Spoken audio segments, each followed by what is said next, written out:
set, go.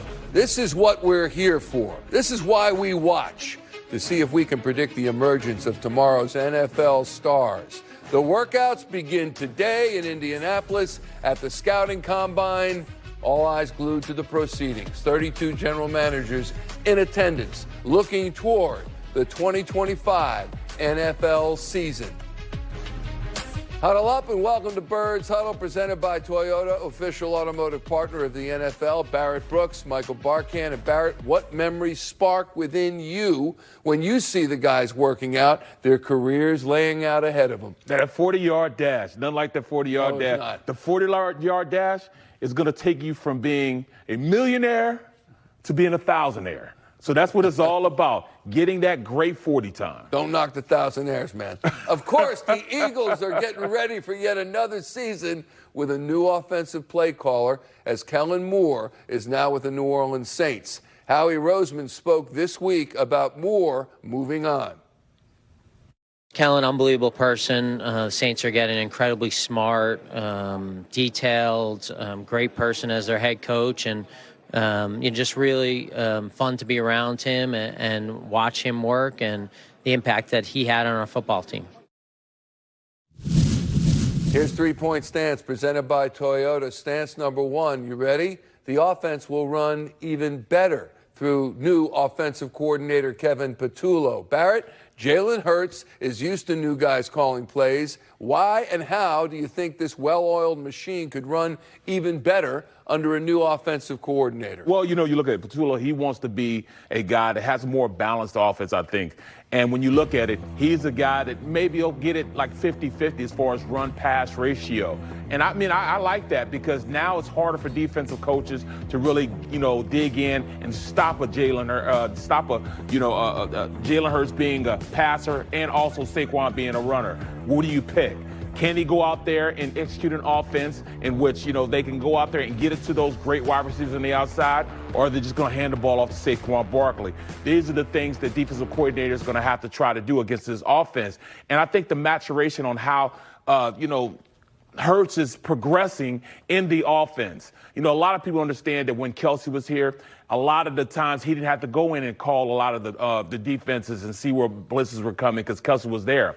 Well, last year, he really became a better play caller and reader of the defense, because he had to go out there and call the mic. He had to make sure that everything was settled and where the blitzes were coming. He was more responsible on how they called the offense, which allows him then to open it up more, give him more responsibility, make him a better play caller from the line of scrimmage, and he was able to do it. Stance number two, youth will be served. Howie Roseman talked about the young guys playing a huge part for the Eagles next season.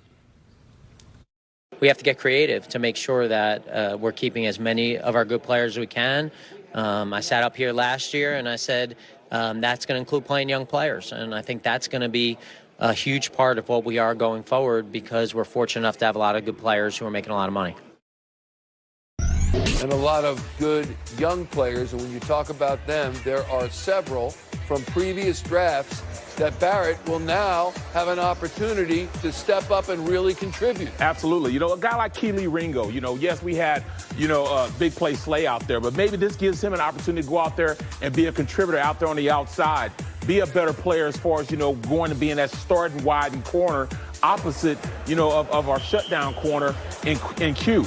There are so many guys, I can see going out there and be it. Even Trot Jr. is a guy that, have an opportunity to go out there and play. Jalix Hunt, rushing the passer, showed a lot of great signs going in and playing last year. Trot Jr. is a guy that they can say can come in and be an instant impact, in the likelihood that we don't sign a Zach Bond, or even if we do sign a Zach Bond, Dean not being there, just put him right on in there as that starting linebacker. There are a lot of opportunities for these young guys to really do it. On the opposite side of the ball, you look at guys like Johnny Wilson. What is he going to be? Is he going to be a small tight end, or is he going to be a big wide receiver, a red zone threat? You got Aeneas Williams. I kind of don't like us going out there and having Cooper DeJean be the guy returning punts. Maybe Smith comes out there and he becomes the punt returner that we need, the kickoff returner that we need. He's elusive, big playability. He is a threat when he gets the ball. He just didn't have a lot of opportunities last year. even a Tanner McKee becoming a second-team quarterback. There are some young guys on this team that the Eagles have drafted that have a great opportunity of being major contributors next year, even if we don't, hit free agency hard. Stance number 3. Once again, the Eagles will draft at least one player who will start next season. After last year's draft, they ended up with 2 starting cornerbacks. Barrett, you think they'll get at least one guy who will be a starter in April's draft? I think there's a big opportunity with that, because even today's, at the combine, it's a real heavy defensive line and linebackers. But this is a real heavy starred defensive presence on the defensive line, whether it be pass rushers or run stoppers. They have some guys that come in and really, really play well. These guys have, it's like they've been honed and ready to be Eagles. If you look at all the guys that are out there in this draft. I mean, a really, really deep defensive line draft. So I'm looking forward to the aspect this team can go out there and make some major decisions, and like Howie's been doing, go out there and take, the best team that won the the college playoff system. Mm-hmm. They won it. Ohio State. Just go to Ohio State. Pick one of their guys. Especially if they pick 32, they have some guys down there that can play at 32. They're this year's Georgia. Yeah, right? This year's Georgia, Alabama, what are you going to call them?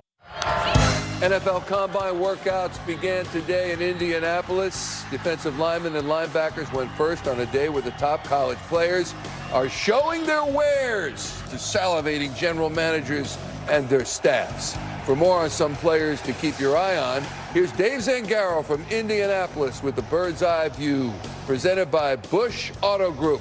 Philly drives with us. BushAutoGroup.com. I'm out here at the Combine in Indianapolis, and we know the Eagles are always eager to build through the trenches in the draft, and that should be no different this year coming off the Super Bowl.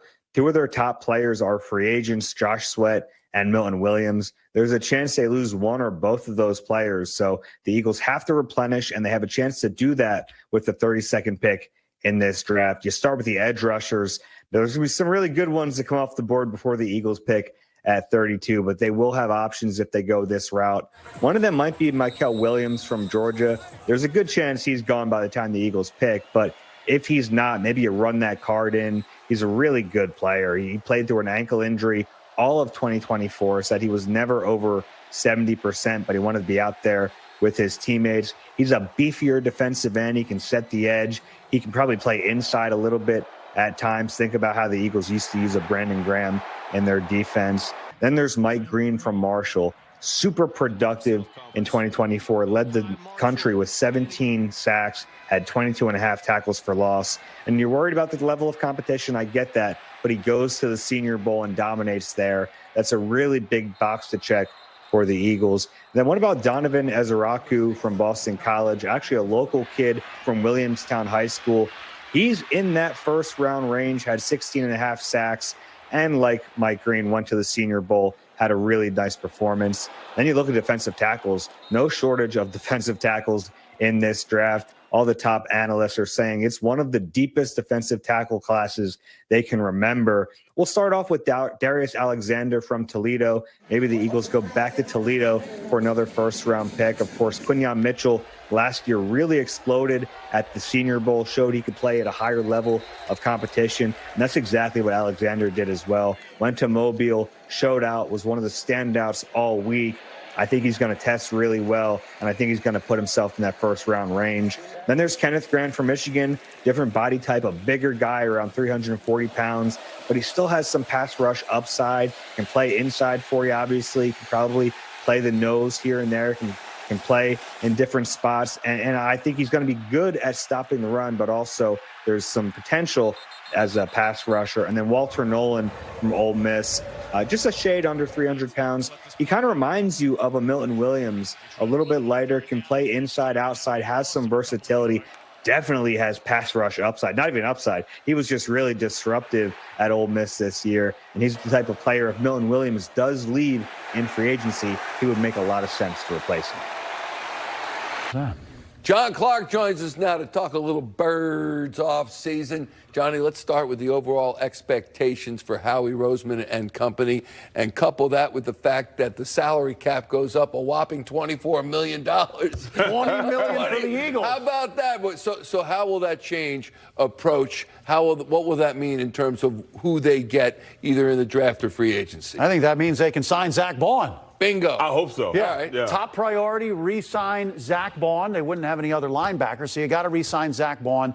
But I think Howie Roseman's comments from the Combine on Tuesday, they're tempering expectations about signing a Saquon Barkley like they did last year. I don't think that's going to happen again. I think it's about re-signing your own players, as many as you can. And then he mentioned again, just like last year, you got to have younger players play more, maybe Jalix Hunt, Moro Ajomo. So I think what you're seeing is they're preparing for the future and having to pay some of their great young players that are going to be coming up after this season.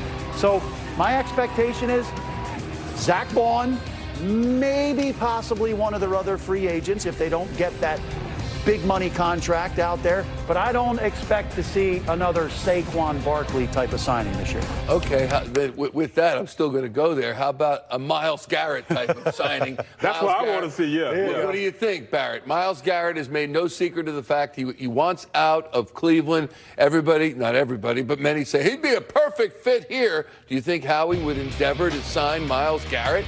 I hear a lot of people saying, well, maybe they might, come in and swoop in if the Commanders are close to getting them and give them an offer they can't refuse. I just don't see us getting the likes of Myles Garrett because we don't have the money to really sign a Myles Garrett. He's going to want money up front. He's going to want money, epic money. He'll be the best defensive player to be on the market in the past 10 years. I just can't see us signing him the money that he's going to want to receive, even if, we don't sign Zach Baun. We're talking about, upwards of what, $150, $160 million for a contract on a defensive line. This is not a quarterback. This is a defensive lineman. It'd be a trade, though, so I don't know what that would mean. It doesn't matter with the trade because he's trying to get paid. It's not. He wants to leave there because he wants to win, but he wants to get paid first and foremost. Mm-hmm. That's what he wants. So that's the design he's trying to get at. It doesn't matter. I just don't think we have the capabilities, draft capital, or players to bring in a guy like him and still be able to go in and sign a contract with him. John, percent chance you think that happens? 0? 10?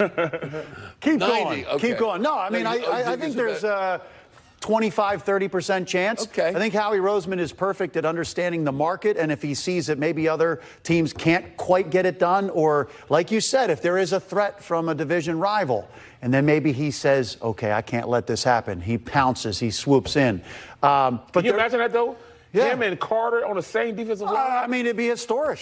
But I think there are teams that are set up better. Yeah. With the cap space, the Commanders have $98 million of space. The Patriots, $124 million of cap space to be able to get that done, and better draft picks. Like the Patriots, to me, are a team that could do it. Yeah. But 30% chance. Yeah. Keep hope alive. But he wants to win, though. That's the thing. All we are saying. There's a chance. Keep hope alive. Okay. Let's talk about the magic that is Howie Roseman. It's amazing how, 1 minute you're here, the next minute you're here. Howie season. Howie season. And Howie, the Howie, as he's now known, Howie, what he has done over the recent past drafts, John, and in free agency, has been absolutely incredible. Acquiring A.J. Brown on draft night, getting Cooper DeJean, Quinyon Mitchell, 2 rookies that contributed in a Super Bowl championship year. What does he bring to the table, Howie Roseman, that is so special in doing this? Everything. You go back to the deals that he made when he was trading Carson Wentz, and the deals that he got, the players that turned out to be. Coming off a Super Bowl to have the pick of Jalen Carter. Right. That's epic. Absolutely. So negotiating, swinging deals, all of that, cap management, all that. But now you see over these last 2-3 years, the drafts have been unbelievable. To have Quinyon Mitchell and Cooper DeJean basically graded out the same, and you get both, that's unbelievable. So, look, I don't know if they're going to pick in the first round. That might be like the perfect spot where teams are like, okay, I need to get my another pick in the first round, and then you get another pick. I don't know if he's actually going to make a pick in the first round, but I think that you want another draft pick. What do they have, 6 or 7 picks right now? Mm-hmm. Right. So maybe you get another pick because there's always teams that want to get that last pick in the first round. So I think you say, we have done such a good job of drafting. Let's get another pick. It's kind of simple, though. I mean, he just goes to the best teams and takes the best teams. Georgia, Alabama. Yeah. Just go to Ohio State. Right. That's next. And then he was taking players from the Saints. Like, who would pick up the phone anymore? Right? No, not you, Howie. Not you.